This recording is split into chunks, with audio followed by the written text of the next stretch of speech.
What's going on, fam? Welcome back to Gig Life Driver. Make sure you like, share, and subscribe. It helps me tremendously, and I appreciate it, each and every one of you, for doing it. I really do. And thank you for the new subscribers. And of course, I appreciate you guys that have been with me from the beginning. Yesterday, I talked about a restaurant with a hostile individual that likes to keep giving me dirty looks, and my retaliatory personality was tapped. And I mentioned about putting my hands on him eventually and everything like that. After I talked with some of my buddies that are also gig workers, they're like, don't waste your time with that, just contact DoorDash and turn them in. I'm like, what are you talking about, turn them in? They're like, you can contact DoorDash and request that you no longer receive offers from that restaurant. And I was like, really? And I'm like, yeah. And I'm like, really? Okay. I'm like, I know there's a button in some marketplaces that you can hit and put the restaurant on pause for a couple weeks or something. They're like, yeah, we don't have that, but you can call in and request it, because if you feel threatened or you feel uncomfortable going to pick up orders from that place, you have every right. You're an independent contractor. You have every right to contact DoorDash and request to be for no longer receiving offers from that restaurant. It's called Fuku. And so I did. This morning I contacted DoorDash and I explained the situation to them. I said I haven't done anything at all. I explained to them I went in to pick up an order. They hadn't got their food from Cisco distribution, and instead of being cordial, he was just angry at me, and I had nothing to do with it. I actually explained to them that I actually said to him, I'm like, if you give me 1 second, I'm gonna take care of all this, and you won't have to worry about it. They're an hour late opening. I think they didn't open up until they were supposed to open at 11 a.m. and they didn't open up until 1. So and they're turning customers away, and I get it. I used to be an executive chef. I get it. You get frustrated because your distribution company isn't there, but the blame falls on you as the executive chef if that's what he is. If you aren't on time and you don't know your timing for ordering food that you need to fulfill your menu, that falls on you. So anyways, back to DoorDash, I explained to them the situation and everything that was going on. And I said I felt unsafe going there, and I felt like I felt threatened by dirty looks. And the young lady on this is surprising to me, by the way, the support, she was just like, that's not good at all. She's like, I'll take care of that for you. And she did it with me on the phone. And so I no longer have to worry about Fuku, and they have been flagged. And now DoorDash is going to monitor. And if they get any more complaints about that restaurant, they'll most likely end up deleting their account and no longer doing business with them. I don't like doing that kind of stuff, but you get to a point where you're just like, you know what, I'm over it. It's either I'm going to end up hitting this guy and hurting him really bad, and then I get put in jail and I get in trouble for doing it, or I just do the adult thing and I contact DoorDash and I let them know what's going on. And she also explained to me that the pause button will be available soon on the app, so if you happen to get another offer from them, keep an eye out for that button. And I said, okay. And I said, because I keep my AR pretty high, as you can see. And she was like, yeah, you do. And I said, but I don't mind on my end declining offers from them.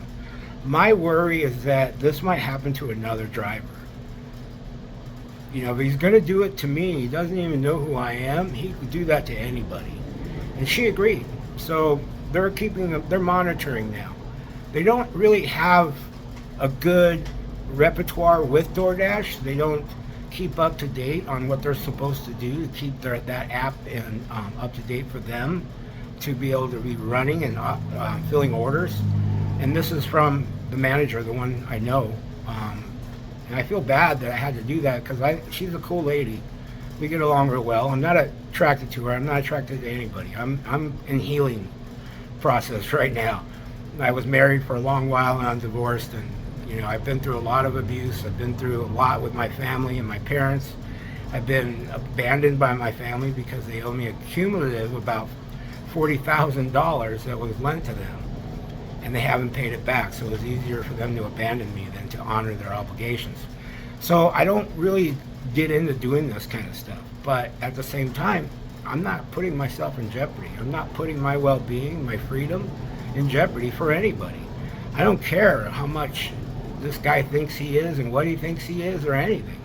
If I was more like I was a little bit younger, it has nothing to do with age, by the way.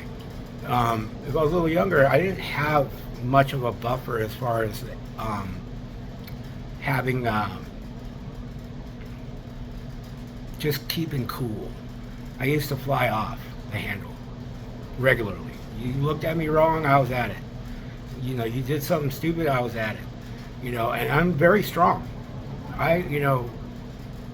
When I was younger, I got a nickname because of what I did. I had a bunch of skaters in my car and another group of fraternity boys. And I'm a fraternity alum, but this was before. Purposely rear-ended my car, and I got out, put it in park, and I got out, and I moved fast to the car that hit me. And they were doing it on purpose. They had been egging and calling us names, like we were faggots and queers and all this stupid shit. So I got up and they started rolling up their windows, and that wasn't going to stop me. I punched right through the driver's side window without even a thought. And I didn't get the guy, but just punching through the window scared the living daylights out of all of them and me. And I stopped and I looked at my hand and I was like, oh shit. And I looked at my hand and I'm like, no, I'm good. Time to go. And I hustled my butt back in my car and we took off. And I told the little Groms that were in my car, don't tell anybody about this. Well, they went and told my buddies, and all of a sudden I had this nickname. I'm not going to share what it is. So I'm very capable of hurting people. I'm very capable. I had a guy that I thought was a friend, and he decided he was going to attack my wife. And then he attacked his girlfriend. Then he decided to grab his cats and throw them against the wall. Then he decided to rip the door off of his apartment. Then he decided to come to my business and start shit in my business, screaming, everybody's gonna die, Smiley's gonna die, everybody's gonna die. And I'm like sitting with my buddy playing Pac-Man, the tabletop. We're sitting playing Pac-Man, and I get up calmly and I took one step around the corner of the game and whew, I was gone. My buddy said he went to grab me, he grabbed air. He had no idea I was that fast. I went out, scooped this dude out, took him to the street, and I held him up by one hand up in the air.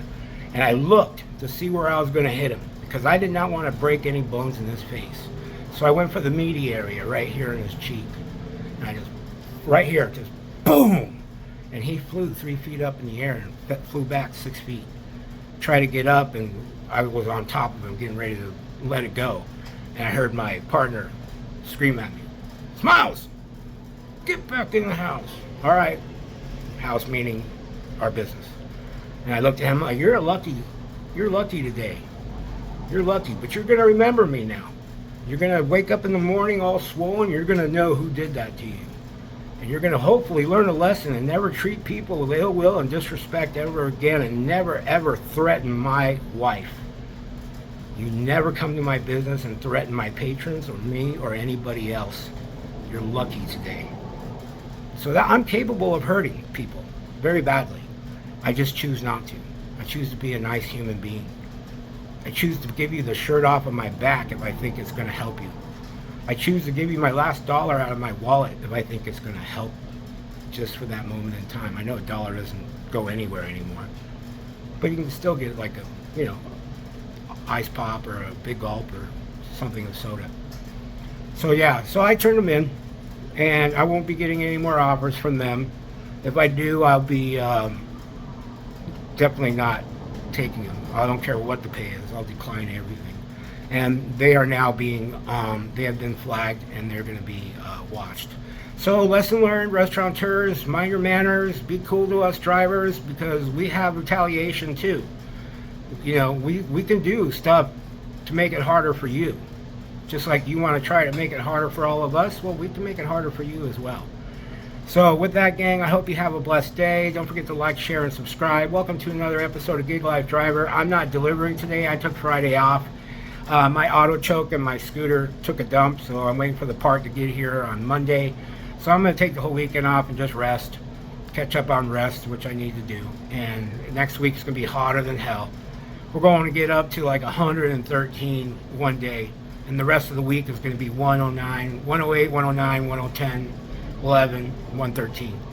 So that means like 108 will probably be 110, and 109 will be probably 111. It always is 2 degrees higher than what they claim on the weather service, or the weather channel, or the weather app, the weather channel app that I have, because I live in the Sonoran Desert and it fluctuates. The weather fluctuates dramatically here.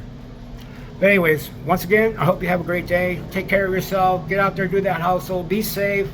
Don't let anybody get you down. If restaurants look down on you and treat you like garbage, you have retaliatory measures. Peace.